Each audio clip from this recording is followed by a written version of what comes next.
My name is Patricia Terrell from Philadelphia, Pennsylvania, and I'm here to present my interpersonal communication project for Liberty University, HSCO 508C B12. And I will tell you a little bit about myself. I am an outpatient therapist for children and adolescents with mental and behavior issues. My undergraduate degree is in human services, and I have a master's degree in addiction counseling.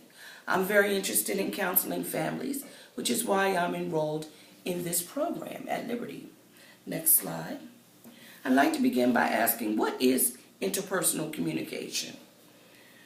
Well, Stewart tells us that there is a direct link between the quality of your conversation and the quality of your life.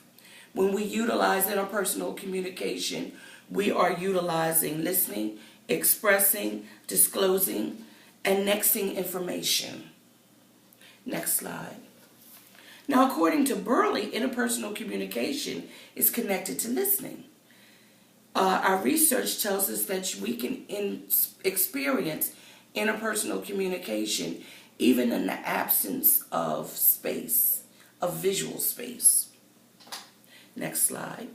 As my overarching goal, I'd like to be more powerful as a listener. My listening power is linked to my empathetic listening, and realizing the tendencies that I hear words, but I don't really listen. Next slide.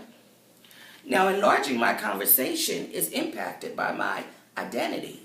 My identity is in the death of my husband. I am a widow. The person of Jesus Christ and my faith, my children, and the birth of my grandchildren. My enlarging my conversation is also linked to my self-awareness. Do I really listen? Also, perception, the perception of others without bias. Next slide.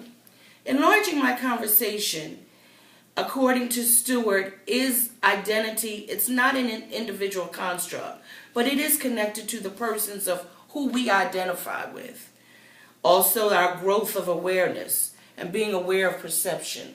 Miller tells us that she wants to break the cycles of fragmentation.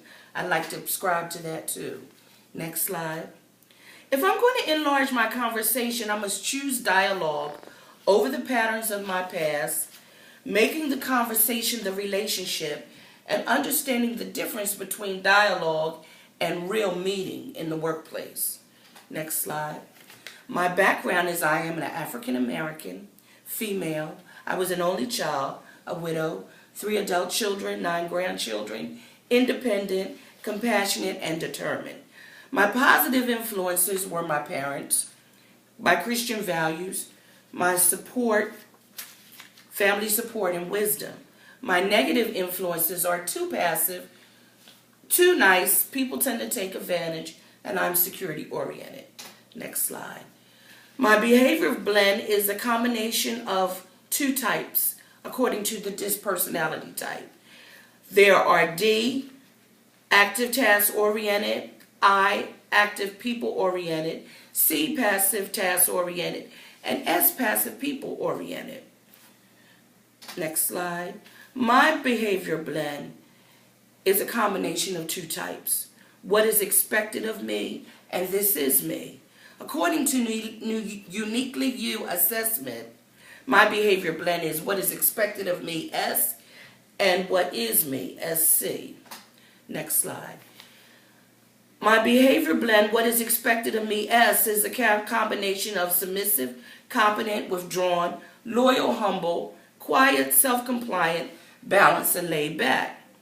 This is me, my SC, is passive, reserved, people-oriented, task-oriented, perfectionist, loyal listener, and intelligent. Next slide. My behavior blend for positive influences is I am passionate.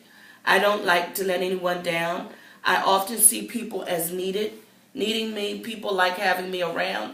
I can be focused, and I prefer quality and simplicity. Next slide. My negative behavior blend is lack confidence, nervous about moving forward. I'm not passionate about confronting others. I lack aggression, and I can blend in with the masses. Next slide. My potential barrier is I'm thinking ahead of what I will say next, which is Burley's barrier. This is a barrier for me since it affects the ability to hear what is really being said and can frustrate the talker. Next slide. Another potential barrier is my mind wanders to things that I think are most relevant. I didn't realize that I did this before this study, but it is an obvious mechanism to stay safe and not stir up difficult conversation and conflicts. Next slide.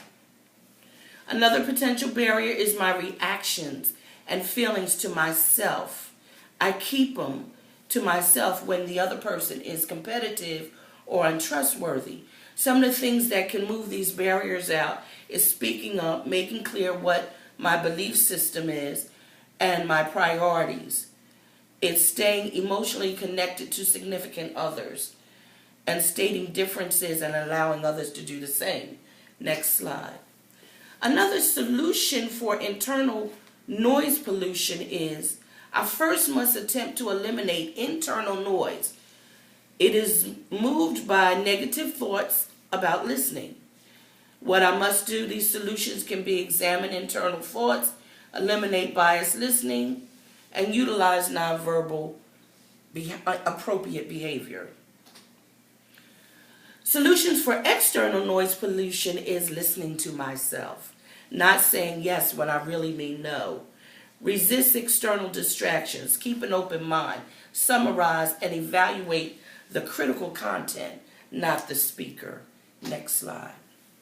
My action plan is I will seek to improve my impersonal communication and enlarging my conversation by incorporating my opinion and conversation. I will not avoid conflict. I will become an effective listener. I will avoid judgment and not be influenced by assumptions. I will become more aware of nonverbal communication. I will block out the internal and external noise pollutions, and I will incorporate Peterson's talk and listening card to help avoid external noise and encourage dialogue. Next slide. This action plan will begin on Monday, December the 15th, 2014 to January 15th, 2015. I will keep a journal of my progress until I reach my goal, and I will reward myself to reach the goal. This study has been such a wonderful experience for me, personally and professionally. It revealed so much about myself to me. I was glad to have the opportunity to learn about interpersonal communication, and I will apply the skill sets to my future communication experience. I'd like to end on this quote by Peterson. If you go beyond the skill to increase your empathy, genuineness, and warmth, you'll tap into a reservoir of healthy humaneness that'll put wheels on your technique. Thank you very much.